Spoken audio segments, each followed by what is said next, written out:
Alpha King and I were stranded on a desert island. He flirted every day, and I pretended I didn't fall for him. The plane went down over open water, and the last thing Kaya remembered clearly was the way the ocean looked from above, right before it swallowed them.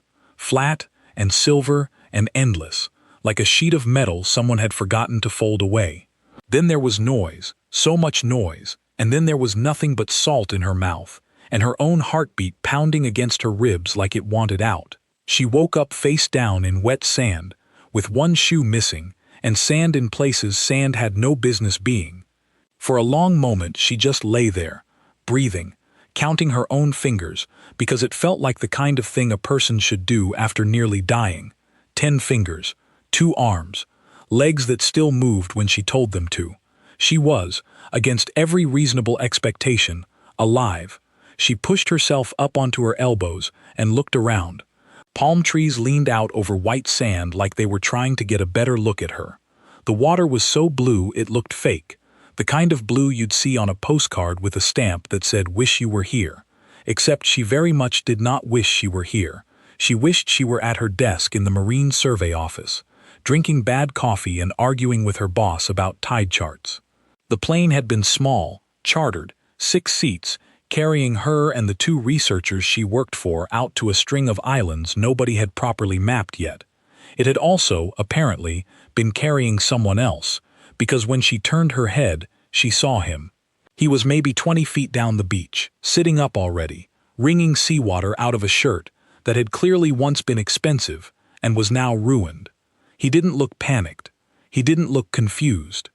He looked, if anything, mildly inconvenienced, like a man whose flight had been delayed, rather than a man whose flight had crashed into the sea. "You're alive," he said, like that settled something between them. "Barely," Kaya said. Her voice came out rougher than she meant it to. "Where's everyone else?"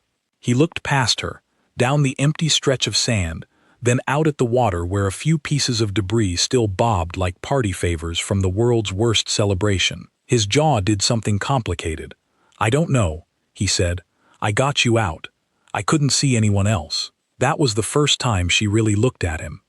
He had the kind of face that made you forget what you were about to say, sharp in the places most faces were soft, gold-brown eyes that seemed to catch light even under an overcast sky, dark hair plastered to his forehead in a way that should have looked pathetic and instead looked like something out of a magazine spread about surviving a plane crash in style. He was, she noted, with the detached horror of someone cataloging evidence at a crime scene, extremely good-looking, and she immediately decided this was the least useful thing to notice about her current situation. "You got me out," she repeated. "You went under twice," he said. "I wasn't going to let you go for a third." She didn't remember that. She didn't remember much of anything between the noise and the sand. She looked down at her arm and saw a bruise already blooming purple where someone's hand, his hand apparently, had gripped hard enough to leave a mark. "Thank you," she said, because it seemed like the thing to say, even though gratitude felt strange and oversized in her mouth, like a shirt 2 sizes too big. "You're welcome," he said, and then, unbelievably, he smiled. Not a small smile, not a polite, "we've just survived a tragedy together" smile. A full, easy, devastating smile, the kind that made you feel like you were the only interesting thing that had happened to him all week, plane crash included. "I'm Ronan," he said. "Kaya," she said back. And then, because the whole situation was starting to feel unreal in a way that made her want to laugh or scream, possibly both, she added, "Is this a bad time to ask if you know how to build a fire?" "I know how to do a lot of things," Ronan said, and something about the way he said it made her stomach do a small, unauthorized flip that she chose to blame on the crash. They spent the first hour doing what she assumed anyone would do, walking the beach, calling out names into the wind, finding nothing but more debris and no other people. She found her duffel bag half buried in the sand, soaked through, and when she opened it and saw the ruined tide charts inside, the papers turned to pulp, she felt something in her chest crack a little, not because the charts mattered, but because they were the last normal thing she'd been holding on to, and now they were gone too. Ronan found her sitting with the ruined bag in her lap, staring at nothing. "Hey," he said, crouching down to her level, which put his face closer to hers than strictly necessary, though she supposed on a deserted beach the concept of necessary distance was somewhat flexible. "We're going to be fine." "You don't know that." "I don't," he agreed. "But panicking won't dry those papers, and it definitely won't build us a shelter before it gets dark." She hated that he was right. She hated more that he said it so calmly, like the ocean hadn't just tried to kill them both an hour ago. "Fine," she said, standing up and brushing sand off her ruined clothes with more force than necessary. "Shelter. Let's go." By the time the sun started dipping toward the water, they had something that could generously be called a shelter, a lean-to made of driftwood and broad leaves, propped against a rock formation that blocked the worst of the wind. Kaya had built the frame with the grim, methodical focus of someone who had once watched an entire season of a wilderness survival show out of boredom and was now extremely grateful for it. Ronan had gathered materials without being asked twice, which she appreciated, and had also spent most of the afternoon making comments that ranged from mildly annoying to genuinely funny, which she appreciated less, mostly because she kept almost laughing at the wrong moments. "You're very efficient," he said, watching her lash 2 branches together with a strip of vine. "Somebody has to be," she said, not looking up. "I meant it as a compliment. It didn't sound like one." "Everything I say sounds like one, if you listen closely enough," he said. And when she finally did look up, he was grinning at her, with an expression that made her feel like she'd walked into a conversation that had started before she arrived. "I don't have time to listen closely," she said. "I have a roof to build. I could help. You could stop talking and hand me that branch." He handed her the branch. He did not stop talking. By nightfall, she knew he'd grown up somewhere near the coast, that he traveled a lot for work, he described only as family business, that he had absolutely no shame about complimenting a woman's knot-tying skills, like it was the most attractive thing he'd seen all year. She learned all of this without meaning to, the way you learn the layout of a house by living in it, one room at a time, without ever asking for the tour. That first night, they sat on the sand a few feet apart, watching the fire she'd built catch and hold, the flames throwing orange light across both their faces. The ocean that had nearly killed them that morning now sounded almost peaceful, waves rolling in steady and slow, like the whole thing had been a misunderstanding it wanted to apologize for. "Do you think anyone's looking for us?" Kaya asked. Because someone had to say it out loud eventually, and it might as well be her. "Eventually," Ronan said, "the plane would have filed a flight plan. Someone will notice we didn't land." "Eventually," she repeated. "That's not exactly comforting." "I didn't say it to comfort you," he said. "I said it because it's true. I could lie, if you'd prefer." "No," she said. "I'd rather know." He looked at her for a long moment, the firelight doing something unfair to the angles of his face, and said, "Good. I like that about you already." She didn't know what to do with a sentence like that, delivered so plainly, like a fact rather than a line, so she did what she always did when she didn't know what to do. She changed the subject and told the fire, in great and unnecessary detail, exactly how ocean currents worked and why their island was probably part of an unmapped chain, because at least fish and water she understood. Ronan listened to all of it, not politely, the way people listened when they were waiting for their turn to talk, but actually listened, asking questions in the right places, and somewhere in the middle of her explanation about thermal gradients, she realized she was talking to him the way she usually only talked to herself, narrating the world out loud because it made the world feel smaller and more manageable. She stopped mid-sentence, embarrassed. "Keep going," he said. "I want to know how thermal gradients work." "You do not." "I don't," he admitted. "But I want to know how your brain works, and apparently thermal gradients are the way in." She threw a piece of driftwood at him. He caught it without looking, which she chose not to think too hard about, and tossed it onto the fire. The days that followed fell into a rhythm neither of them planned, but both of them seemed to accept without argument. Mornings, Ronan fished. He was disturbingly good at it, catching more with a sharpened stick than she would have thought possible. And he did it, infuriatingly, without a shirt, claiming the fabric chafed against the salt water, an excuse she found completely unconvincing and completely effective anyway. Afternoons, Kaya worked on improving their shelter, rigging a system to collect rainwater, mapping the island's edges in her head because that was the only kind of mapping she had left. Evenings, they sat by the fire and talked, or didn't talk, and somehow the silence was never uncomfortable, which unsettled her more than anything else on the island had. He flirted constantly. It wasn't subtle, and it wasn't shy.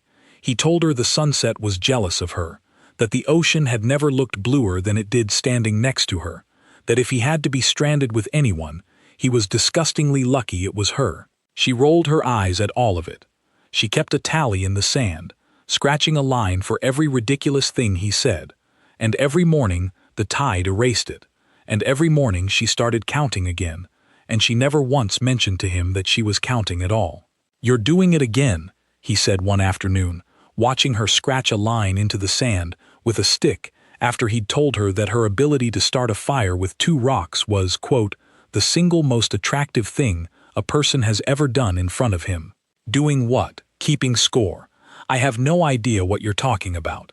Kaya," he said her name like it was a full sentence on its own. "I've seen you do it 4 times today. Maybe I'm counting crabs. Are you counting crabs?" "There's a lot of crabs on this island," she said, with the full confidence of someone who was, in fact, not counting crabs. He laughed, and the sound of it did something to her chest that she chose to attribute to smoke inhalation from the fire, even though the wind was blowing the other way.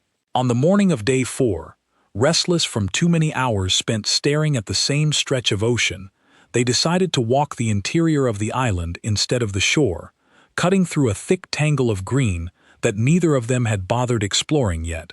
It was Ronan who found the spring, a small pool of clear, cold, fresh water bubbling up between 2 boulders, hidden so completely by ferns that Kaya would have walked right past it if he hadn't stopped dead in his tracks and tilted his head like he was listening to something she couldn't hear. "Water," he said. "Fresh. Close. How can you possibly know that?" "I can smell it," he said, and then, catching the look on her face, added, "Don't look at me like that. It's a perfectly normal thing to be able to do. For a bloodhound, maybe." "I prefer wolf," he said, with as much dignity as a man could manage, while leading a woman through waist-high ferns by the wrist. "And I'm about to save us several very unpleasant days of drinking rainwater out of leaves, so a little gratitude wouldn't kill you." The spring, when they found it, was more beautiful than either of them expected. Water so clear it barely looked like anything was there at all, until you dipped a hand in and felt the cold shock of it, real and clean, in a way the ocean around them never quite managed. Kaya knelt beside it and drank straight from her cupped hands, and when she looked up, Ronan was watching her with an expression she hadn't seen on him before, something quieter than his usual grin, something that made her feel, for just a moment, like the most interesting thing on the entire island. "What?" she said, wiping water from her chin. "Nothing," he said.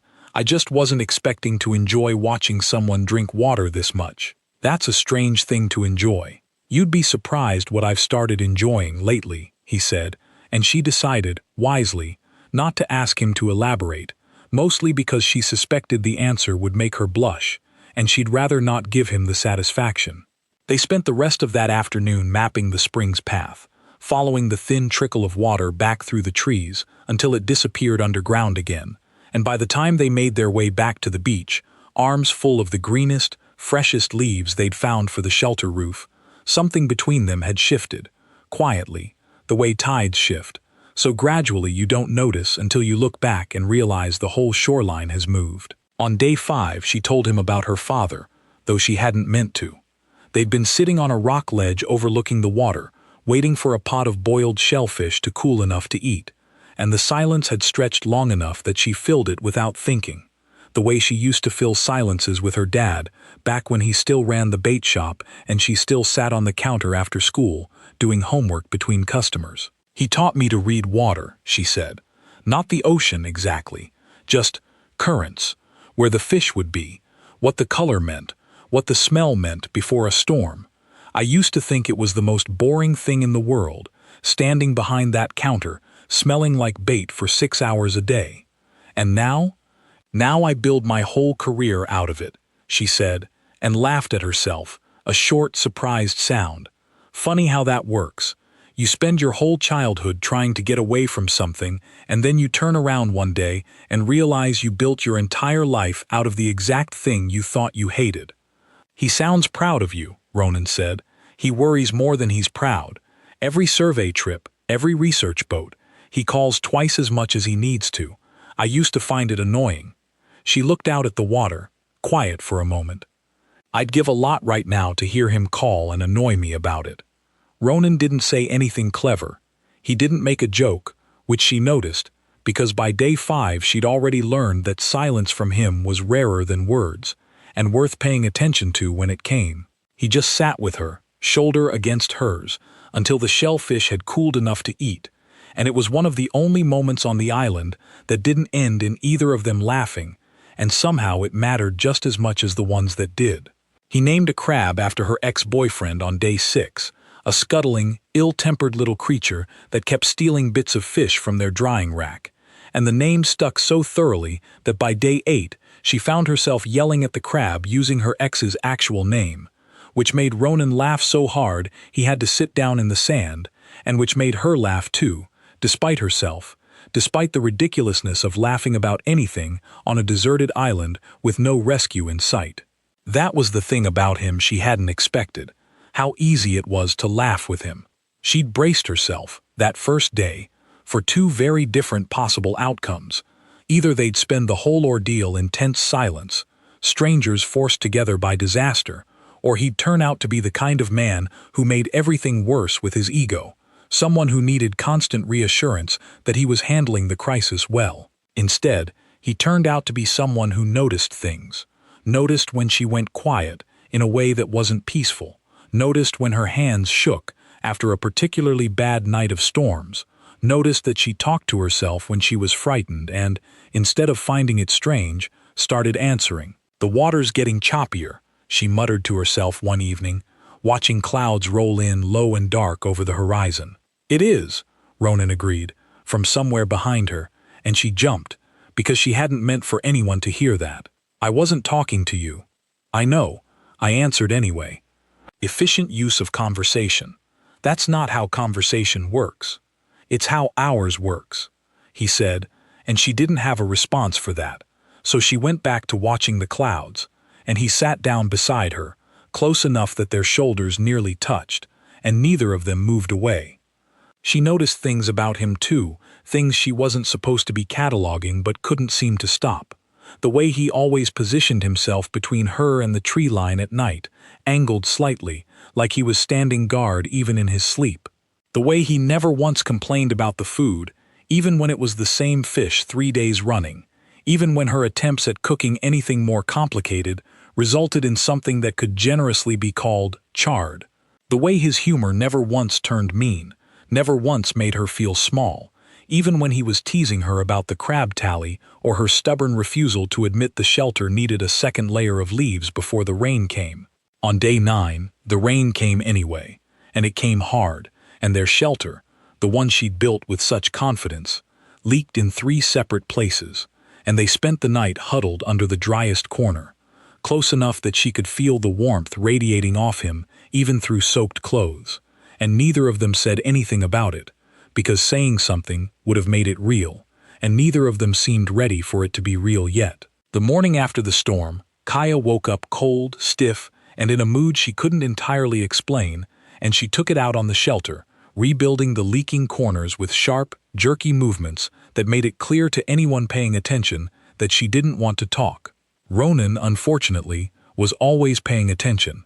"You're angry," he said, watching her jam a branch into place with more force than the branch had done anything to deserve. "I'm not angry. I'm wet. There's a difference. You've been wet for 9 days. You haven't been angry until this morning." She dropped the branch and turned on him, and the words came out sharper than she meant them to, though not sharp enough to take back. "I woke up freezing, in a shelter I built with my own hands that fell apart in one storm, on an island nobody's coming to, and last night I fell asleep thinking about how warm you are, and how that's the only reason I slept at all, and I don't—" She stopped, pressed her palms against her eyes. "I don't know what to do with that. I don't know what any of this is supposed to be, and you just keep flirting like it's the easiest thing in the world, and maybe it is, for you, but I don't have 600 years to figure out how I feel about it. I've got however long until that ship shows up, and then I have to go back to a life where none of this makes sense anymore." Ronan didn't flirt back. He didn't make a joke, didn't reach for charm the way she half expected, half braced for. He just sat down on the sand across from her, put real distance between the words instead of closing it, and said, "You want to know something true? Something I haven't said yet, because it's not the kind of thing I say easily." She nodded, arms still crossed, guard still up, though something in her had already started to lower it. "I've been alive a long time," he said, "long enough to watch people I loved grow old and die while I stayed exactly the same. Long enough to learn not to let myself want things too much, because wanting things, for someone like me, usually just means watching them slip away eventually, one way or another. I flirt because it's easy. You're right about that. It costs me nothing. Nobody gets hurt by a joke about the sunset." He paused, looked out at the water instead of at her. "But somewhere around day 4, watching you follow a stream through the jungle, just because you wanted to know where it went, I stopped saying those things because they were easy. I started saying them because I meant them, and that terrifies me more than the ocean ever could, because it means I've started wanting something I don't know how to keep, when well." The anger went out of her all at once, replaced by something that ached in a completely different way. "That's not fair," she said, quietly. "You can't just say something like that and expect me to still be mad at you." "I wasn't trying to win the argument," he said. "I was trying to tell you the truth, because you deserved it more than you deserved another joke." She sat down beside him on the wet sand, close enough that their shoulders touched, and neither of them said anything else for a long while, and by the time the sun had fully burned off the storm clouds, the anger she'd woken up with had turned into something else entirely, something neither of them had a name for yet, though both of them, if pressed, would have admitted they were starting to suspect what it was. It was 2 nights after the storm, on day 11, that everything changed. They decided to go for a swim after dark. A bad idea in hindsight, but at the time it had seemed reasonable enough, a way to cool off after a day spent hauling driftwood in the heat, and the water near the shore had always been calm before. Kaya waded in first, laughing at something Ronan had said, not paying close enough attention to the way the current felt different that night. Faster, pulling at her ankles with more insistence than usual. She didn't notice the riptide until it had her. One moment she was laughing, the next the ground was gone from under her feet, and the water was dragging her sideways and out. Fast, faster than she could fight, and panic hit her all at once, cold and total, the kind of fear that doesn't leave room for thought, only for the animal instinct to fight water that cannot be fought. She went under. She came up gasping. She went under again. She didn't see what happened next, not clearly, not the way she'd be able to describe it later even if she'd wanted to. She felt hands close around her, strong, impossibly strong, hauling her up and through the current, like the water had simply stopped mattering. She felt herself moving toward shore faster than swimming should have allowed, and when her feet finally touched sand again, she collapsed onto it, coughing up seawater, shaking so hard her teeth clattered together. Ronan was beside her instantly, both hands on her shoulders, his face inches from hers, and for the first time since the crash, he looked frightened. Actually frightened, not the mild inconvenience he'd worn like a second skin since the moment they'd washed ashore. Kaya, look at me." She looked at him, and that was when she saw it. His eyes, which had always seemed a warm gold brown in daylight, were burning now, lit from somewhere inside like there was fire behind them instead of color, and it should have terrified her. It should have sent her scrambling backward across the sand, but instead she just stared, too shocked and too exhausted to do anything but stare. "What," she said, when she could speak again, "was that?" He didn't answer right away. He looked down at his own hands like he was checking they still belonged to him, and when he looked back up, the fire in his eyes had faded, but something else had taken its place. A kind of resignation, like a man setting down a weight he'd been carrying so long he'd forgotten it was there. I need you to not scream, he said. I wasn't planning on it. I'm not human, he said. Not entirely. There's a word for what I am, and it's going to sound like something out of a story, and I need you to hear it and not decide I'm insane before I've had the chance to prove it. She sat very still on the sand, salt water dripping off her, and waited. I'm an alpha, he said, of a pack. Wolves. Not the kind you're imagining. Not fully, but close enough that it matters. I've led my people for a long time, longer than you'd believe if I told you the number. Kaya opened her mouth, closed it again, opened it once more. You're joking. I'm not. You're telling me I just got pulled out of a riptide by a werewolf. I prefer the term alpha, he said, and even now, even soaking wet and shaking with the aftershock of something she couldn't name, she nearly laughed at the absurdity of him finding room for a joke in the middle of this. But yes, essentially, she should have been afraid. She kept waiting for the fear to arrive, the way you wait for a wave you can see building from a long way out, and it never quite came, not the way she expected. What arrived instead was something closer to vertigo, the sense of the ground shifting under a life she thought she understood, and underneath that, quieter, something that felt uncomfortably like relief, because it explained things. The strength that had pulled her out of a current no ordinary person could have fought, the way he moved through the jungle like he could hear things she couldn't, the way his eyes sometimes caught the firelight in a way that had nothing to do with the fire. Say something, Ronan said, and for the first time since she'd met him, he sounded uncertain. Give me a minute, she said. I just found out monsters are real. I think I'm allowed a minute. I'm not a monster. I didn't mean... She stopped, pressed the heels of her hands against her eyes, tried to find the thread of a normal thought in the tangle currently occupying her brain. I don't know what I meant. I nearly drowned 20 minutes ago, and now you're telling me you're some kind of wolf king, and I think my brain has officially given up trying to keep pace with today. King is a generous translation, he said. Alpha is closer, though I won't pretend the politics of it aren't complicated. Complicated, she repeated. Right, sure. They sat on the sand for a long time after that, not talking, the fire he'd built earlier now down to embers, the ocean that had nearly killed her twice in one day, rolling in and out, with a patience that felt almost cruel. Eventually she asked the question she'd been circling since the moment his eyes had lit gold in the dark. Why didn't you tell me before? Would it have changed anything? He asked. You'd have looked at me differently from the start. I wanted... He stopped, shook his head, started again. I wanted you to know me first, as a person, before you knew what I am. That's not really fair to me, she said quietly. I've been telling you things all week, real things, and I've been telling you real things too, he said, sharper than she expected, though not unkind.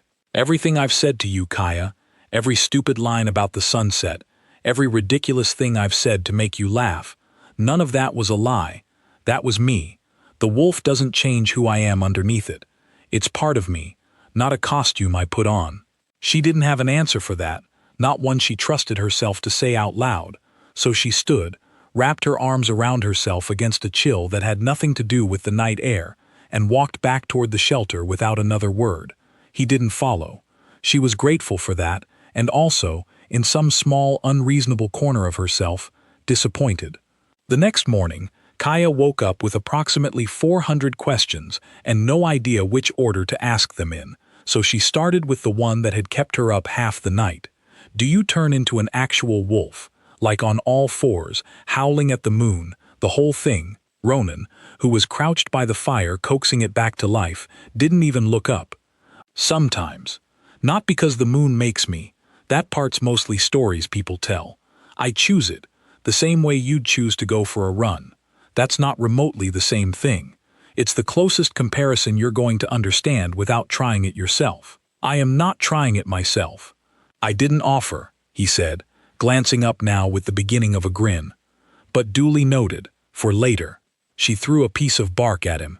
He caught it, same as always, and tossed it onto the fire without breaking eye contact, which she found deeply unfair. Okay, next question, she said.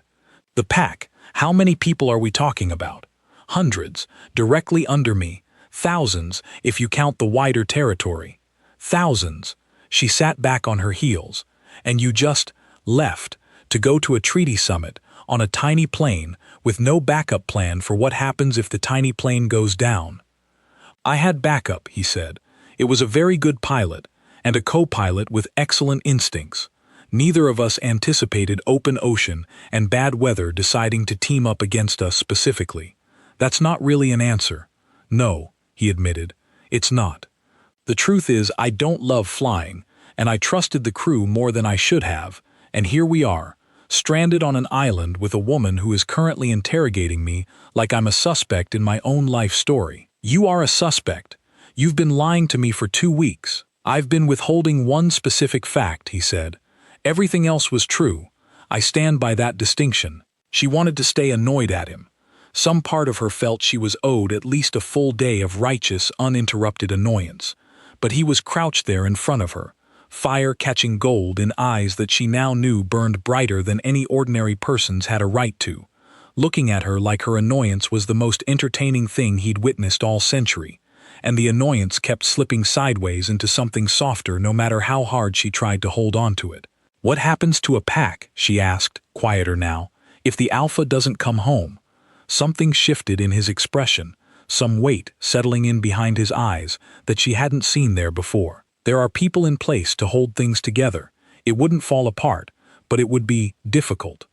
I have a younger cousin who'd take the position if it came to that. He's capable. He's just not ready, and he knows it, and I know it, and neither of us wants to find out what happens if he has to be ready before he's had the chance to grow into it properly. So you have responsibilities waiting for you. Real ones. Not just flirting with a stranded scientist responsibilities. I have both, he said. I don't see why I can't manage both. Because eventually, the plane you should have been on the first time is going to come find us, and you're going to have thousands of people who need you back, and somewhere in the middle of all that, where exactly do I fit? He was quiet for a moment, and when he answered, his voice had lost the easy teasing lilt it usually carried. I don't know yet. I'm not going to pretend I've got a clean answer to that, because I don't. What I know is that I'd rather figure it out with you than not figure it out at all, and that's more certainty than I've felt about anything in longer than you'd believe. She didn't have a response ready for that kind of honesty, so she did what she always did when a feeling got too big to hold. She picked up the nearest task and buried herself in it, checking the rain catcher, restacking the firewood, anything that kept her hands busy while her heart worked through what he'd just said at its own, much slower pace. The days after that felt different, though nothing about the island had actually changed. Kaya found herself watching him more carefully now, cataloging the small signs she'd missed before, the way he sometimes went very still, listening to something she couldn't hear, before telling her a storm was coming hours before the sky gave any indication of it. The way he never seemed to get cold, even on the nights the wind cut sharp off the water. The way, once, she caught him looking at the moon with an expression that was half longing and half something she didn't have a name for. She told herself it didn't change anything, the way people tell themselves things they don't quite believe. She kept building her tally in the sand each time he said something absurd. He hadn't stopped. If anything, he'd gotten worse, as though revealing the truth about himself had given him permission to be even more shamelessly himself. But she noticed the tally was harder to erase in her memory than it had ever been to erase in the sand.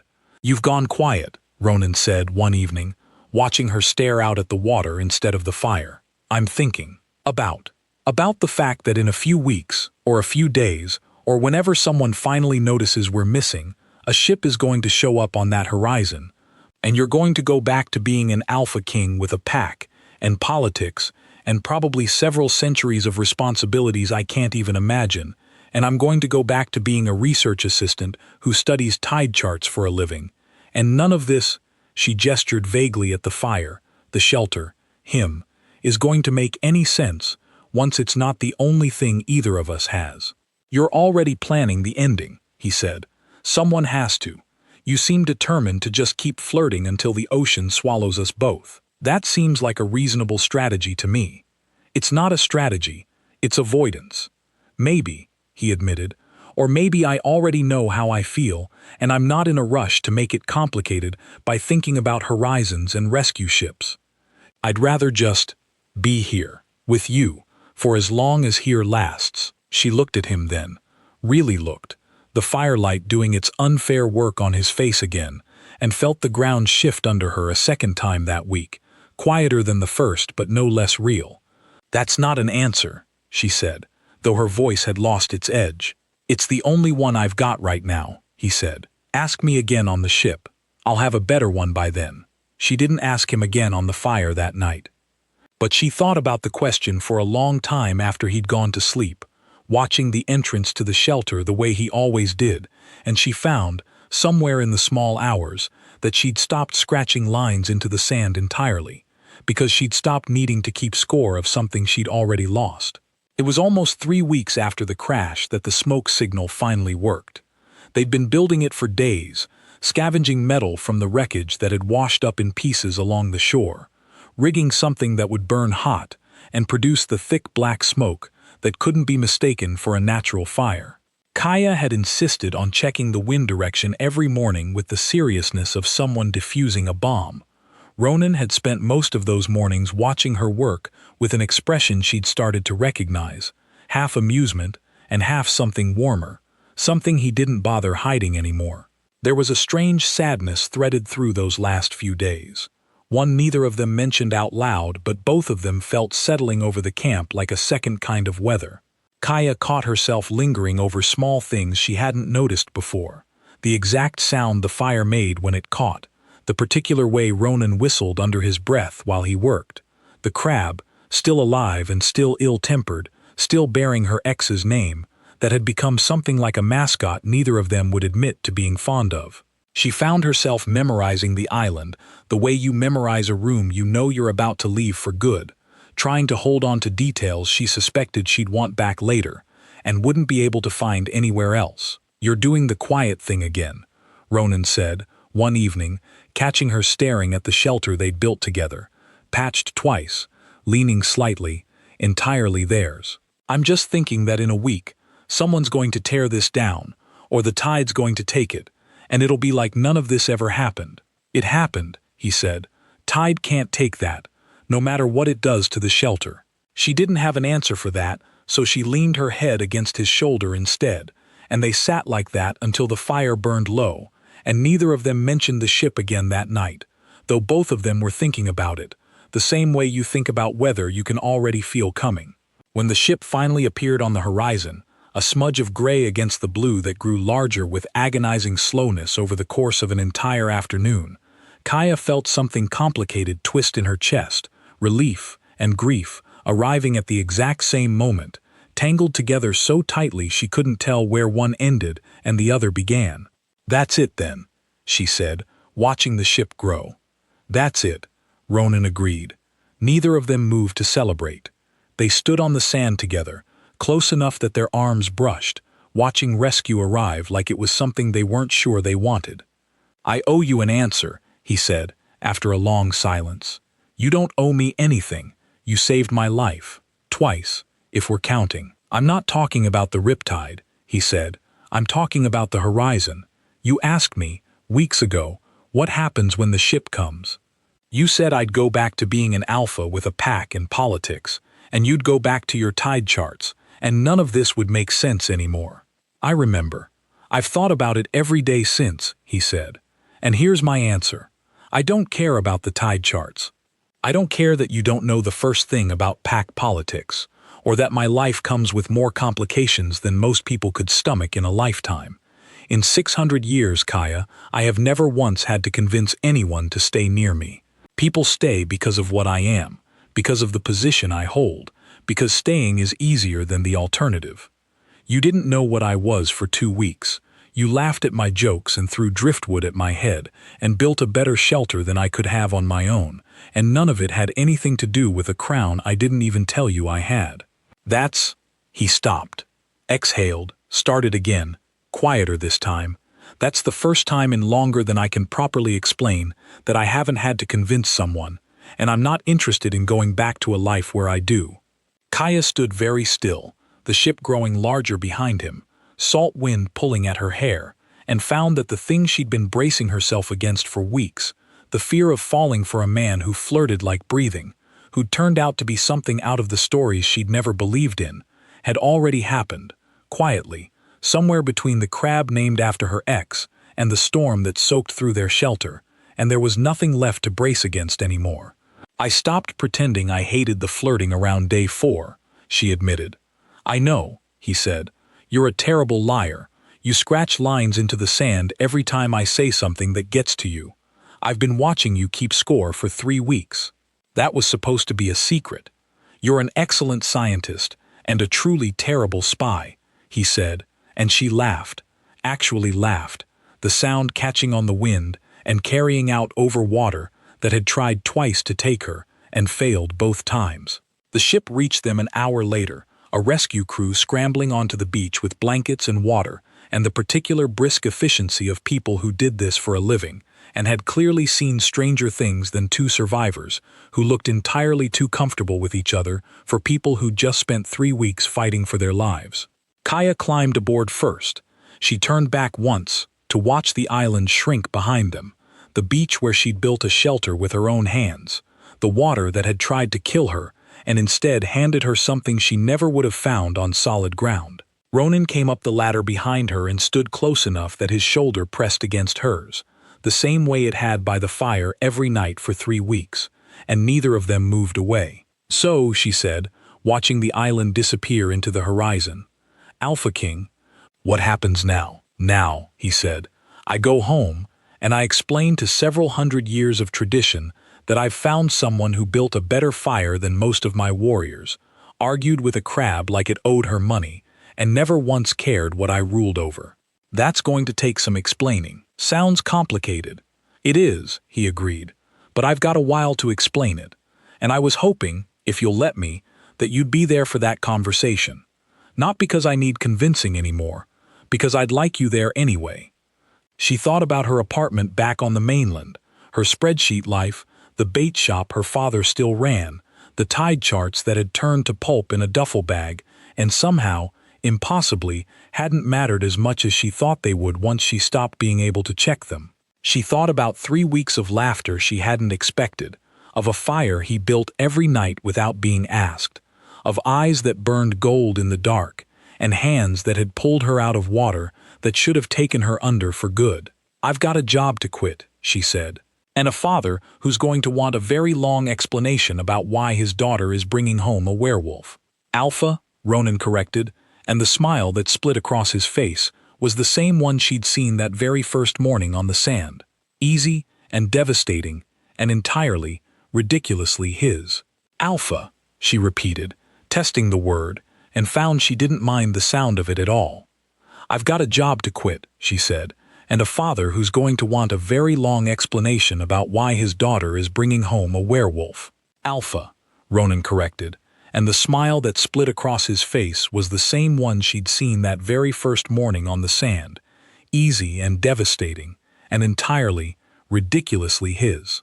"Alpha," she repeated, testing the word, and found she didn't mind the sound of it at all. Her father met Ronan 3 weeks after the ship brought them home, standing behind the same bait shop counter Kaya had done her homework on as a kid, arms crossed, sizing up the tall stranger who'd apparently pulled his daughter out of a riptide and then followed her 3,000 miles home. He didn't say much at first. He never did, not until he'd made up his mind about someone, and Kaya stood off to the side chewing her thumbnail, more nervous than she'd been on the island itself, which felt absurd given everything the island had actually thrown at her. "You're the one who found her," her father finally said. "I am," Ronan said, and didn't add anything else. Didn't reach for a joke or a line the way he would have with anyone else, because he seemed to understand, without being told, that this particular audience required something steadier than charm. Her father studied him a long moment, then looked at Kaya, then back at Ronan. "She talked your ear off about tide charts." "Extensively," Ronan said. "I now know more about thermal gradients than I ever intended to." Something in her father's face cracked open into the beginning of a smile. "Yeah," he said, "that sounds like her." He stuck out a hand, weathered and rough from 40 years of bait and rope and boats. Ronan shook it, and Kaya let out a breath she hadn't realized she was holding, and somewhere behind the counter, a bell rang as a customer walked in, and life, ordinary and unremarkable, and hers, folded itself back around the three of them like it had been waiting for exactly this. Months later, back on solid ground, in an apartment that now had a second toothbrush and a permanent smell of wood smoke that she'd stopped trying to explain to visitors, Kaya caught herself narrating her evening out loud the way she always had, the habit too old and too stubborn to break, even now that she had someone to answer. "I burned the rice again," she muttered to the empty kitchen, staring down at a pot that had clearly given up on her. "You did," Ronan said, from the doorway, arms crossed, grinning the way he'd grinned at her for the better part of a year now. "I heard you complaining to yourself about it from the other room." "I wasn't complaining. I was documenting." "Documenting for whom?" "For posterity," she said, "so future generations know exactly how badly rice can go wrong under my supervision." "I could help," he offered, the same words he'd said on their first afternoon on the island, back when she'd told him to hand her a branch instead.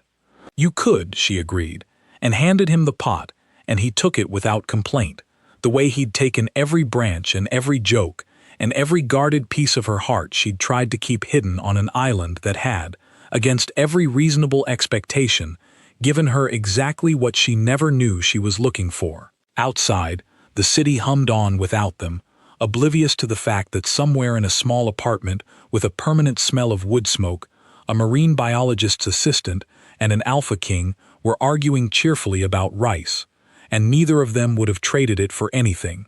Not the crown, not the tide charts, not even the ocean that had once tried, twice, to take her away and had instead handed her back to shore with someone who'd never once stopped flirting since. Sometimes, late at night, when the city outside had finally gone quiet, Kaya still found herself listening for the ocean, the particular hush and pull of waves she'd once been so desperate to escape, and now, unexpectedly, missed. Ronan always noticed when it happened, the way he noticed everything about her, and without a word he'd open the window just enough to let the sound of distant traffic stand in for the tide, and it never quite worked. Not really, but it was close enough, and closeness, she'd learned on an island that tried to kill her twice and gave her everything instead, was usually all a person really needed. Some nights she still scratched an invisible tally in her head, counting every ridiculous thing he said before bed, and some nights, just to see him smile the way he had that very first morning on the sand, she told him the score out loud, and he always, without fail, argued that the count was wrong, and she always, without fail, let him win the argument, because some things were worth losing on purpose.